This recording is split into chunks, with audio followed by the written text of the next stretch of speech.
अस्सलामु अलैकुम वरहमतुल्लाहि वबरकातुहू। ढेरों ढेर सलामती हो आप सब पर, अल्लाह की जानिब से ढेरों ढेर बरकत हो।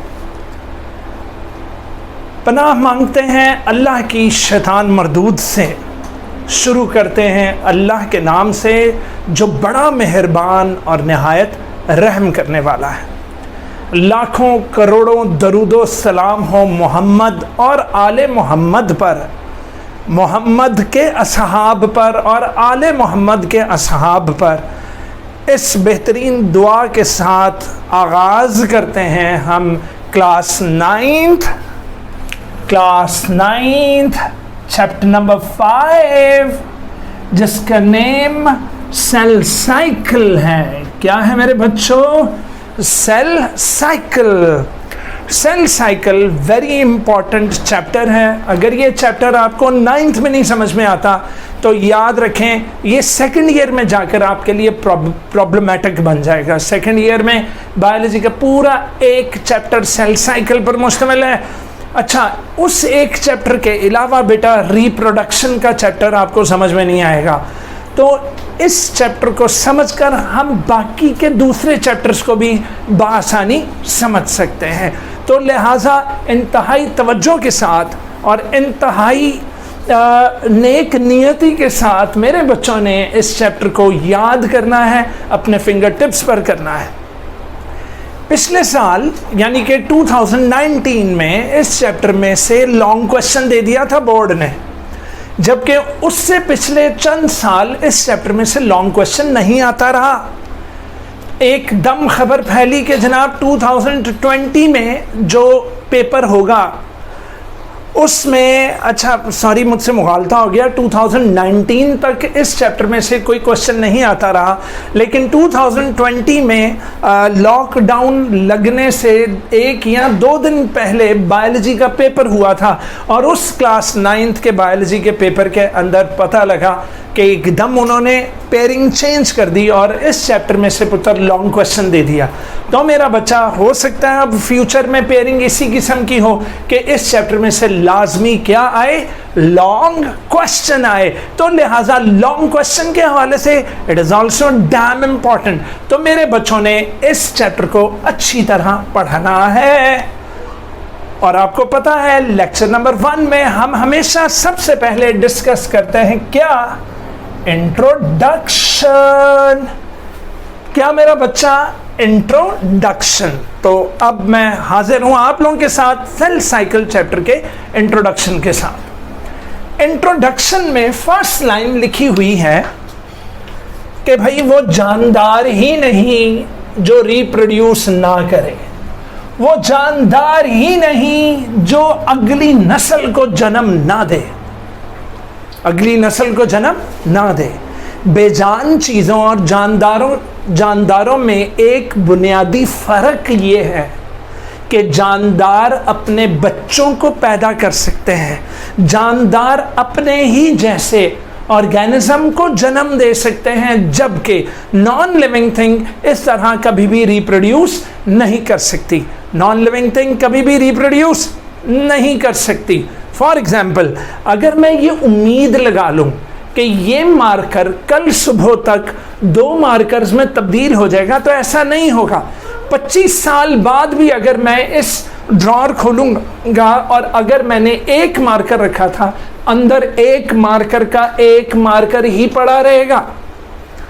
लेकिन मेरा बच्चा, अगर मैं एक बैक्टीरियल सेल रख लेता हूँ और उसको खुराक वगैरह दे देता हूँ, उसको मीडियम दे देता हूँ जिसमें वो उगे खाए पिए, तो पता लगेगा कि बेटा हर 20 मिनट बाद एक बैक्टीरियल सेल 2 बैक्टीरिया में टूट जाएगा।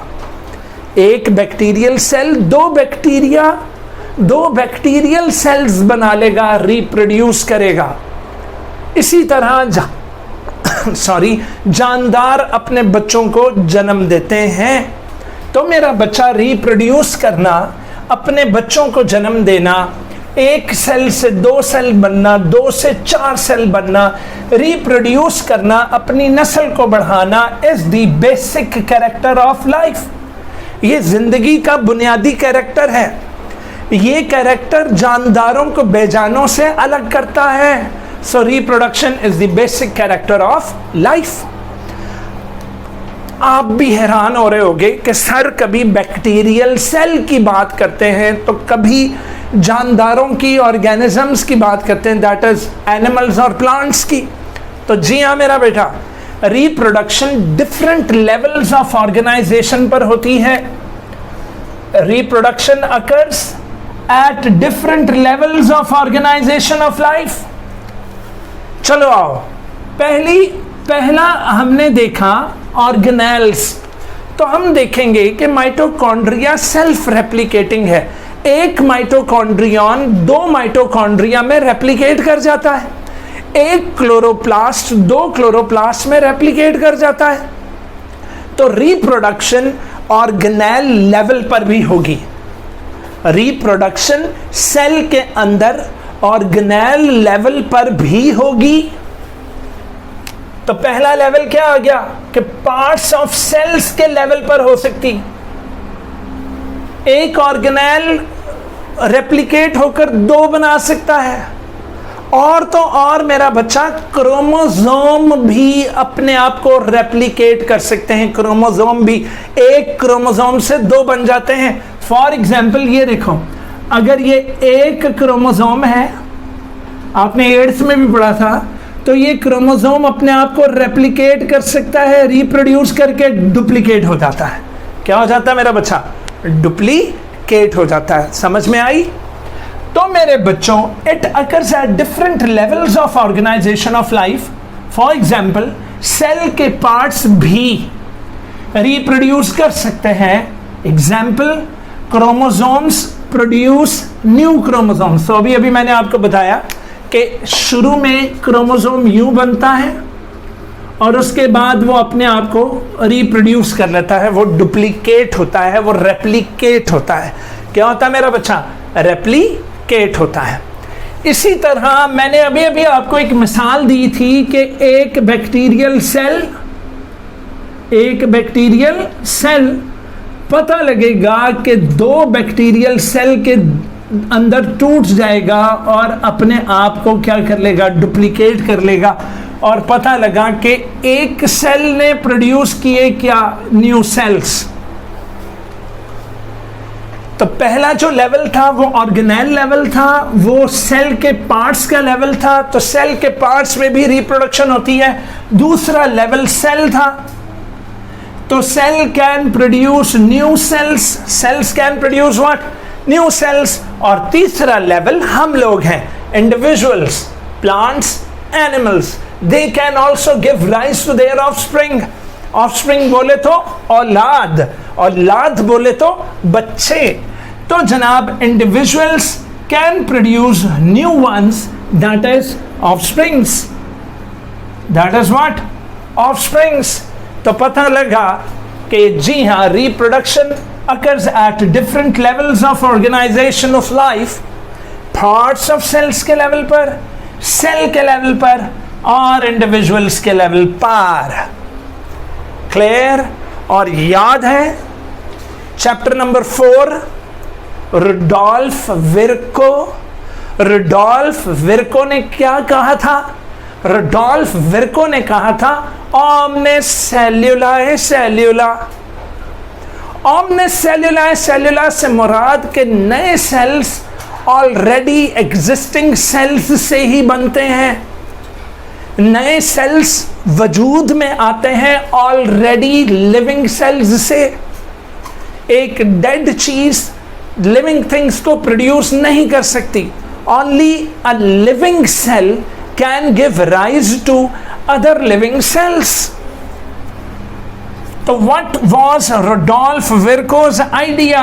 रुडोल्फ विर्को ने कहा था, एक इंपॉर्टेंट बायोलॉजिकल प्रिंसिपल दिया था भाई साहब ने, और उन्होंने कहा था कि new cells come from old cells. तो जो ऑलरेडी एग्जिस्टिंग सेल्स हैं, जो ऑलरेडी जी रहे हैं, वो ही सेल, ये जिस तरह मैंने ऊपर मिसाल दी कि एक बैक्टीरियल सेल अगर तो वो जानदार है, उसके अंदर जान है, उसके अंदर जिंदगी है, तो वो ही डिवाइड होकर 2 डॉटर सेल्स बना सकता है। तो new cells comes from old cells, new cells comes from old cells. तो cells comes from cells, cells होंगे तो नए सेल्स आएंगे, जहां सेल ही नहीं होगा वहां न्यू सेल भी नहीं आने वाले। एनी प्रॉब्लम हो? मेरा बच्चा, याद रखें, सेल की प्रोडक्शन हो या इंडिविजुअल्स की रिप्रोडक्शन हो, सेल्स की रिप्रोडक्शन हो या इंडिविजुअल्स की रिप्रोडक्शन हो, पुत्र जी, all aspects of reproduction, reproduction के तमाम पहलू डिपेंड करते हैं रिप्रोडक्शन ऑफ सेल्स पर। याद रखिए कि अगर इंसान मर्द ने इंसान औरत के साथ शादी की और उसके बाद अगर कोई नया बच्चा पैदा हुआ तो वो बच्चा इंसान मर्द के स्पर्म सेल और फीमेल के एग सेल बनने की वजह से वो बच्चा पैदा हुआ है। अब वो स्पर्म और एग सेल कैसे बने हैं? वो सेल की रिप्रोडक्शन से बने हैं। तो मेरा बच्चा, इंडिविजुअल अगर अपने आप को रिप्रोड्यूस करते हैं तो उनकी इंडिविजुअल लेवल की रिप्रोडक्शन भी डिपेंड करती है सेल की रिप्रोडक्शन पर। तो रिप्रोडक्शन, इंडिविजुअल्स की रिप्रोडक्शन के तमाम एस्पेक्ट्स, ख्वाह वो एसेक्सुअल रिप्रोडक्शन हो या सेक्सुअल रिप्रोडक्शन हो, स्पर्म्स और एग्स इन्वॉल्व हो या बॉडी का कोई टुकड़ा इन्वॉल्व हो जिससे कोई नया बच्चा पैदा हो रहा है, रिमेंबर दैट बच्चे का पैदा होना, अगली नस्ल का पैदा होना डायरेक्टली इनडायरेक्टली किस पर डिपेंड करता है? रिप्रोडक्शन ऑफ सेल्स पर, रिप्रोडक्शन ऑफ सेल्स पर। And remember that cellular reproduction is known as cell division। Cellular reproduction को क्या कहते हैं मेरा बच्चा? सेल डिवीजन कहते हैं। जब एक सेल 2 सेल्स बनाता है उसे सेलुलर रिप्रोडक्शन कहते हैं। क्या कहते हैं मेरे बच्चे?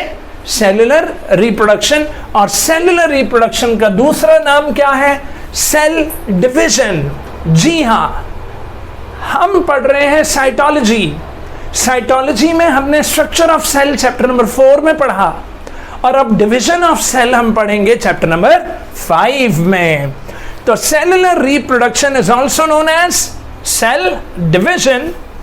And remember that cell division is the part of whole life of cell. एक सेल अगर पैदा हुआ है, अब वो बड़ा हो रहा है तो बड़ा होकर उसके नसीब में डिवीजन है। सेल ने बिल आखिर डिवाइड होना है, तो सेल डिवीजन एक सेल की जिंदगी का हिस्सा है। सेल डिवीजन एक सेल की जिंदगी का हिस्सा है। Got it? अब मैं बोर्ड मिटाकर वापस आता हूं तो हम इनसे आगे चलते हैं। आप लोग यहां तक की बुक की रीडिंग करना है। ओके मेरा बच्चा? जी जनाब, अब हम आ चुके हैं सेल साइकिल की जानेब। बेटा, very very very very very very important short question. Define cell cycle. Very important short question. Define cell cycle। Define cell cycle। Define cell cycle। बोले मेरे साथ, Define cell cycle। पुत्र जी, एक सेल था, वो डिवाइड हुआ और उसने 2 सेल्स बनाए। अब जो उसने 2 सेल्स बनाए, अब ये वाला अगर मैं एक सेल देखूं तो अब उस एक सेल ने बड़े होना है, उस एक सेल ने बड़े होना है। जब एक सेल जैसे ही वो प्रोड्यूस हुआ, from the time a cell is produced, जैसे ही एक सेल बना, from the time a cell is produced until it completes mitosis. अब आगे जैसे ही एक सेल पैदा हुआ, पैदा होने के बाद उसमें माइटोसिस होने तक के अमल को, यानी पैदा होने से लेकर माइटोसिस होने तक के अमल के दौरान यानी इस वक्त के दौरान उसमें जितनी चेंजेस आई, उसमें जितनी चेंजेस आई, दूसरे लफ्ज़ों में मैं बिल्कुल छोटा सा था जब मैं पैदा हुआ। अब पैदा होने के बाद जब मैं बड़ा हो रहा था, फिर बड़ा होता होता मेरी जब उम्र 30 साल हुई, तो फिर मेरी शादी हुई, तो आगे मेरे घर औलाद हुई, तो पता ये लगा कि पैदा होने से लेकर बड़े होने तक और बड़े होने के रिप्रोडक्शन करने तक जितनी चेंजेस आई, समझ में आ रही बेटा? एक सेल जैसे ही from the time a cell is produce, जैसे ही एक सेल प्रोड्यूस हुआ, फिर उसमें वो बड़ा हुआ और बड़ा होकर उसने डिवीजन की। अच्छा, यहाँ माइटोसिस से मुराद क्या है मेरा बच्चा? डिवीजन। तो सेल के पैदा होने, फिर सेल के बड़े होने, फिर सेल के डिवाइड होने तक, डिवाइड होकर न्यू सेल्स प्रोड्यूस करने तक, उस सेल में जो जो तब्दीलियां आ रही हैं, उस सेल में जो जो वाक़यात रूनुमा हो रहे हैं, उन तमाम सीरीज ऑफ इवेंट्स को क्या बोलेंगे मेरा बेटा? Cell cycle. उन तमाम सीरीज ऑफ इवेंट्स को क्या बोलेंगे? Cell cycle. क्या बोलेंगे मेरा बच्चा? Cell cycle. So define cell cycle मेरे बच्चों को याद हो गया है? Come on. Series of the events मतलब जो जो हैपनिंग्स होती हैं, सीरीज ऑफ द इवेंट्स कहाँ से कहाँ तक? From the time a cell is produced, from a time a cell is produce, के वो खुद पैदा हुआ, उसके बाद वो बड़ा हुआ और बड़ा होकर उसने अपने आप को डिवाइड करके अपने 2 बच्चों को पैदा कर लिया। तो दिस, उस दौरान उसकी पूरी ज़िंदगी में जो उसमें तब्दीलियाँ आ रही थी, वो तब्दीलियाँ वो सारी मिलकर क्या कहलाएंगी मेरा बेटा? वो सारी कहलाएंगी सेल साइकिल। तो 1 मिनट पॉज करके इस डेफिनेशन को याद कर लो। Series of the events, series of the events which take place from the time of a cell is produced until it completes mitosis and produce new cells and produce what?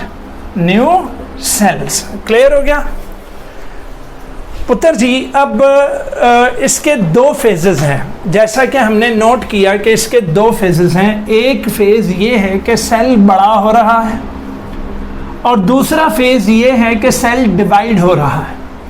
एक phase क्या है कि cell पैदा हुआ है और पैदा होकर बड़ा हो रहा है, और दूसरा फेज ये है कि वो सेल बड़ा होकर तो डिवाइड हो गया है। क्या हो गया मेरा बच्चा? डिवाइड हो गया है पुत्र जी। तो इसके 2 फेजेस हैं। पहला फेज है, लो जी, 2 major phases of the cell cycle are number 1 interphase and number 2 mitotic phase. लो, जैसा कि मैंने अपने बच्चों को बताया था कि माइटोसिस का मतलब क्या होती है? डिवीजन। तो ये तो है डिवाइडिंग फेज। ये कौन सा फेज है? Dividing phase. तो माइटोटिक फेज डिवाइडिंग फेज है, तो फिर इंटरफेज जरूर बड़े होने वाला फेज होगा। सेल की जिंदगी अगर 100% है तो 100 में से मेरा बच्चा 90% सेल किस में रहता है? इंटरफेज में रहता है। 90% वो अपनी जिंदगी बड़े होने में लगा रहा है, अपने आप को प्रिपेयर करने में लगा रहा है कि मुझे एक दिन डिवाइड होना है। तो एक सेल जब वो तैयारी कर रहा हो, जब वो बड़ा हो रहा हो, वो सामान जमा कर रहा हो, किसके? माइटोटिक फेज के लिए जब वो सामान जमा कर रहा है, तो उस पर जो दौर है, उस पर जो मरहला है, वो इंटरफेज का है। क्या है मेरा बच्चा? इंटरफेज। तो पहला point, interphase much longer phase है and it is non dividing phase. Interphase को क्या बोलोगे? Non dividing phase. तो इंटरफेज नॉन डिवाइडिंग फेज है, इसमें डिवीजन नहीं हो रही। Interphase is non dividing phase, it is much longer. 90% of the total time सारा इंटरफेज ले जाता है। Point number 2, cell prepares itself for division. Cell अपने आप को माइटोटिक फेज के लिए रेडी करता है, प्रिपेयर करता है। पॉइंट नंबर 3, इस दौरान इंटरफेज के दौरान सेल का मेटाबॉलिक एक्टिविटी बहुत तेज हुई होती है। मेटाबॉलिक एक्टिविटी से मुराद केमिकल्स का बनाना और केमिकल्स को तोड़ना बहुत तेज हुआ होता है। तो सेल की मेटाबॉलिक एक्टिविटी इंतहाई तेज हुई होती है। ओके। पॉइंट नंबर 4, सेल इस दौरान इंटरफेज के दौरान सेल परफॉर्म करता है वेरियस फंक्शंस। सेल्स अपने अपने डिफरेंट वेरियस फंक्शंस को भी परफॉर्म करता है। डन। तो नंबर 1, इंटरफेज मच लॉन्गर है, 90% ऑफ द टोटल टाइम है। Number 2, cell prepares itself for division. Number 3, cell metabolic activity बड़ी हाई हुई होती है। Number 4, cell performs various functions during interphase. And remember that last point is that interphase is divided into 3 sub phases. Interphase मतलब कि इसकी जो जिंदगी का दौर है, बड़े होना, जब इंक्रीज कर रहा है, अपना साइज बढ़ा रहा है, अपने चीजें जमा कर रहा है, तो बेटा उनको हम 3 फेजेस में तोड़ देते हैं, 3 मराहिल में।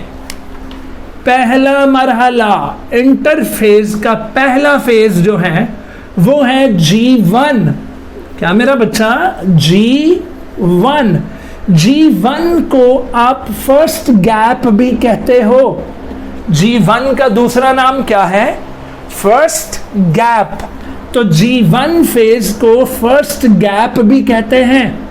तो G1 phase that is first gap phase. इस दौरान 4 चीजें मेरे बच्चों ने लिखनी है। 4, नंबर 1, फर्स्ट गैप के दौरान cell increases supply of proteins.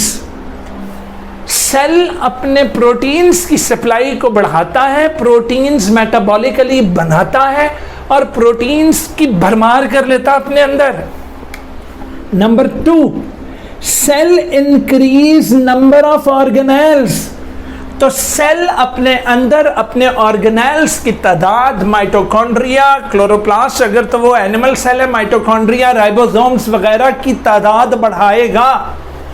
तो फर्स्ट गैप में number 1, cell increases supply of proteins. Number 2, cell increases number of organelles. Number 3, cell grows in size. Cell size में बड़ा होगा। एंड नंबर 4, सेल वो enzymes बनाएगा जो अगले फेज में चाहिए। तो इंटरफेज का सेकंड फेज है एस फेज।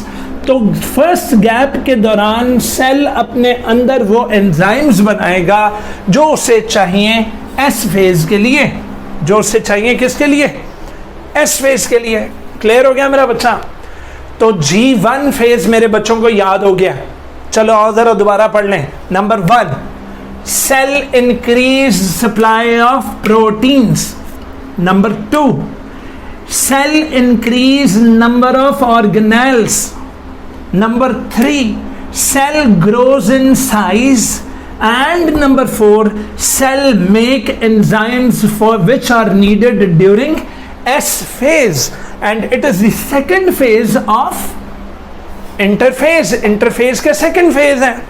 ओके। लो जी, अब एस फेज क्या था? एस फेज वो है कि मेरा बच्चा सेल अपने क्रोमोसोम्स को डुप्लीकेट कर लेता है। क्या कर लेता है? डुप्लीकेट। मतलब ये देखो, ये क्रोमेटिन मटेरियल था, उसी को डुप्लीकेट इसने कर लिया। अगर क्रोमेटिन मटेरियल आपको अच्छा नहीं लग रहा तो चलो कोई बात नहीं, हम अगर इसको अरेंज कर दें तो ये बन जाएगा सिंगल। ये क्या बन जाएगा मेरा बेटा? सिंगल। और डुप्लीकेशन के बाद ये बन जाएगा डबल। क्या बन जाएगा मेरा बच्चा? डबल। ठीक है। अब अगर सिंगल हो तो इसको बोलोगे 1 क्रोमेटेड। क्या बोलोगे? 1 क्रोमेटेड। और अगर ये डुप्लीकेट हो जाए तो इसको बोलोगे 2 क्रोमेटिड्स। इसको क्या बोलेंगे? 2 क्रोमेटिड्स। लो बच्चों, अजान हो रही है, मैं थोड़ी देर के लिए पॉज कर रहा हूं। मैं पॉज करने के बाद वापस लौटूंगा। जनाब अली, तो मैं क्या बता रहा था कि एस फेज, जिसका दूसरा नेम, इसका फुल फॉर्म है सिंथेसिस फेज। इसका फुल फॉर्म क्या है मेरा बेटा? Synthesis phase. पुत्र जी, इस फेज के दौरान सेल डुप्लीकेट करता है अपने क्रोमोसोम्स को, और इस तरह ईच क्रोमोसोम 2 अदद क्रोमेटिड्स पर मुश्तमिल हो जाती है। तो जैसा कि आपने देखा कि ये मैंने बना लिया था क्रोमेटिन मटेरियल। इस क्रोमेटिन मटेरियल को अगर मैं अरेंज करूं तो अगर ये डबल नहीं हुआ तो ये बनाएगा only 1 chromatid, that is single chromatid. और अगर ये डुप्लीकेट हो जाएगा तो ये बना देगा 2 क्रोमेटिड्स। तो 2 क्रोमेटिड्स वाला जो क्रोमोसोम होगा उसको आप बोलोगे कि ये ऑलरेडी डुप्लीकेटेड है, ये डुप्लीकेटेड है, ये रेप्लिकेटेड है, इसने अपने आप को रेप्लिकेट किया हुआ है। क्या किया हुआ है? रेप्लिकेट। लो जी, तो फर्स्ट गैप के बाद सेल करेगा एस फेज, और एस फेज के बाद करेगा G2 phase, that is second gap. ठीक है, मैं दोबारा पॉज कर रहा हूं और बोर्ड मिटाकर मैं G2 की इवेंट्स लिखता हूं और उसके बाद मैं G0 लिखता हूं। G0 फेज क्या है तो वो अब हम उसको डिस्कस करते हैं। ठीक है बेटा, आप क्या करो, आप डेफिनेशन याद करो सेल साइकिल की पॉज करके। उसके बाद 2 मेजर फेजेस में इंटरफेज का ये 4 पॉइंट्स याद कर लो। 4 पॉइंट्स के बाद आपने 5th पॉइंट लिखना है कि इसको 3 फेजेस में तोड़ते हैं। उसके बाद मेरे बच्चों ने पहला फेज G1 फेज कर लेना है, और फिर मेरे बच्चों ने S फेज याद करने के बाद पॉज को दोबारा प्ले करना है, और इस तरीके से मेरे बच्चों को साथ साथ याद होता जाएगा। जनाबे आली, तो पुत्र जी G1 खत्म हुआ, S फेज हो गया, क्रोमोसोम्स डुप्लीकेट हो चुके हैं, और अब इंटरफेस का आखिरी पार्ट होगा और वो है G2 फेज। कौन सा फेज? G2 phase. तो G2 फेज, जिसको हम फुल फॉर्म में सेकंड गैप कहते हैं। क्या कहते हैं मेरा बच्चा? Second gap. इस दौरान सेल प्रिपेयर करता है प्रोटीन्स जो कि माइटोसिस में काम आनी है। माइटोसिस से मुराद डिवीजन के दौरान काम आनी है, सेल की डिवीजन में काम आनी है। और आपको पता है वो क्या करती हैं? वो प्रोटीन्स क्रोमोसोम्स को जुदा करती हैं, क्रोमोसोम्स को मूव करती हैं। क्रोमोसोम्स को मूव कराने वाली प्रोटीन्स बनाती हैं स्पिंडल फाइबर्स। तो बस G2 में सेकेंड गैप में, आप लोग 8th में पढ़ चुके हो स्पिंडल फाइबर्स वो प्रोटीनिशियस धागे हैं जो किसको मूव करते हैं? क्रोमोसोम्स को मूव करते हैं। किसको बेटा मूव करते हैं? क्रोमोसोम्स को मूव करते हैं। तो G2 में सेकेंड गैप में cell prepare proteins essential for mitosis, for the production of spindle fibres, ताकि वो क्रोमोसोम्स को इजीली मूव कर सकें। G2 finish, interphase finish. G2 के बाद after G2 cell enters dividing phase, जिसको माइटोटिक फेज कहते हैं। इस दौरान फिर माइटोसिस होती है, और माइटोसिस में क्या होता है कि एक सेल 2 में डिवाइड हो जाता है, एक सेल 2 में डिवाइड हो जाता है। तो mitosis is the dividing phase. Mitosis is the dividing phase. मैंने ब्रेन के सेल से पूछा, ब्रेन सेल तुम इंटरफेज करके G1 फेज करके खामोश हो गए हो, तुम S फेज और G2 फेज क्यों नहीं कर रहे?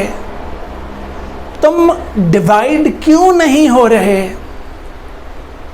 तो कहने लगा, ओ भाई, ब्रेन सेल जब मैच्योर हो जाता है, न्यूरॉन, ब्रेन सेल को क्या बोलेंगे बेटा? न्यूरॉन जब मैच्योर हो जाती है तो वो डिवाइड नहीं होती, सारी जिंदगी फिर वो डिवाइड नहीं होती। मैंने कहा तो हो जा। कहता ब्रेन ट्यूमर कराना ही, अगर मैं डिवाइड और रीडिवाइड होना शुरू हो गई ना, तो ब्रेन जो कि तुम्हारे स्कल के अंदर कैद है, ब्रेन ट्यूमर करा दूंगी। मैं कहा नहीं, तू रह, क्वेश्चंस में रह, क्वाइट रह, खामोश रह, मत डिवाइड हो। तो जी हाँ, मैंने उसको कहा तो जी नॉट फेज में रह, जी नॉट फेज में रह, तो प्लीज तू क्वाइट रह, तू ना डिवाइड होई। तो जी हाँ, जी नॉट फेज क्या है कि सेल्स हैव टेम्परेरी या परमानेंट स्टॉप डिवाइडिंग। सेल्स या तो टेम्परेरली डिवाइड करना छोड़ गए हैं, टेम्परेरी तौर पर कि थोड़ी देर बाद कर लेंगे, अगर सेल्स में कमी आई तो फिर डिवाइड हो जाएंगे, और अगर सेल्स में कमी नहीं तो फिर रहने दो, मत डिवाइड करो। तो पुत्र जी, अगर सेल्स टेम्परेरी या परमानेंटली अपने आप को डिवाइडिंग, अपने आप की डिवाइडिंग क्या कर लें, स्टॉप कर लें, उसको बोलेंगे जी नॉट फेज। क्या बोलेंगे मेरा बच्चा? जी नॉट फेज। ऐसा होता है मल्टी सेलुलर यूकैरियोट्स में। हम लोगों में जिन सेल्स के अंदर स्पेशल न्यूक्लियस हो उनको क्या बोलते हैं? Eukaryotes, prominent nucleus. और हम लोग मल्टी सेलुलर भी हैं, made up of many cells. तो cell enters G naught from G1 and stop dividing. Cell G1 करने के बाद फौरन G0 में चला जाता है और डिवाइड नहीं होता। वो वाले सेल्स जो परमानेंटली डिवाइडिंग स्टॉप कर देते हैं, जो परमानेंटली, अच्छा पुत्र, परमानेंटली को आपकी किताब में लिखा है for indefinite period. Indefinite period के मतलब अलातूल के कोई, यानी लंबे अरसे के लिए, जो परमानेंटली या इनडेफिनेट पीरियड के लिए G0 में चले जाएं। किस में चले जाएं? G0 में। तो वो वाले सेल्स की मिसाल है न्यूरॉन्स। वेरी इंपॉर्टेंट MCQ है। Which one of the following enters into G0 for indefinite period? तो मेरे बच्चे बोलेंगे न्यूरॉन्स।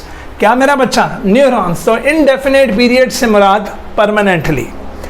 पुत्र जी, कुछ जो हैं सम टेम्परेरली जाते हैं। टेम्परेरली की इंग्लिश आपकी किताब में लिखी हुई है semi permanently.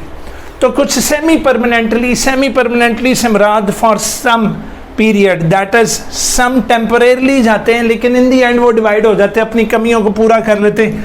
Example liver and kidney. Example what? Liver and kidney. और कुछ सारी जिंदगी G0 में नहीं जाते। एग्जाम्पल आपके चीक सेल्स, अंदर एपिथेलियल सेल्स, आपकी स्किन के सेल्स। आप हल्का सा भी खारिज करते हैं ना तो मिलियंस ऑफ सेल्स उतर जाते हैं। आप ब्रश करते हैं ना तो चीक पर अगर मारेंगे ढेर सारे सेल्स उतर जाएंगे। तो पुत्र, एपिथेलियल सेल्स सारी जिंदगी G0 में नहीं जाते, वो डिवाइड और रीडिवाइड होते रहते हैं। वो क्या होते रहते हैं? Divide and redivide. तो पता लगा अभी अभी हमने 3 कैटेगरीज पढ़ी। वो जो परमानेंटली चले जाते हैं, एग्जाम्पल न्यूरॉन्स। नंबर 2, वो जो सेमी परमानेंटली मतलब टेम्परेरली जाते हैं, मतलब लिवर और किडनी के सेल्स। एंड नंबर 3 के कुछ ऐसे हैं जो G0 में जाते ही नहीं, and they continue dividing throughout their whole life.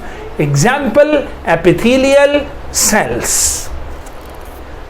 आज हमने इंट्रोडक्शन और इंटरफेस पढ़ा है पूरे का पूरा।